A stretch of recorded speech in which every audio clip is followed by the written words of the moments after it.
Alrighty guys, so this is the first Lego train video I've had on my channel.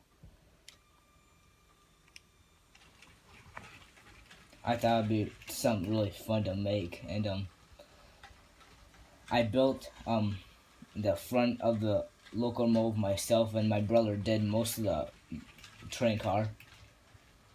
But I changed the batteries today because last year I ran it too much and the batteries died, and it hasn't ran all this summer, so I figured I would make one again.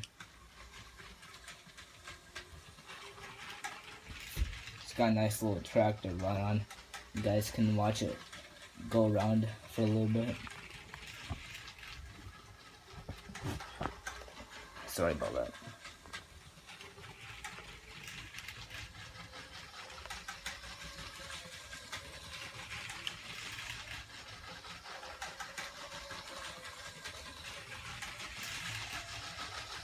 This is how fast I'm gonna let it go, because if it went any faster it would derail.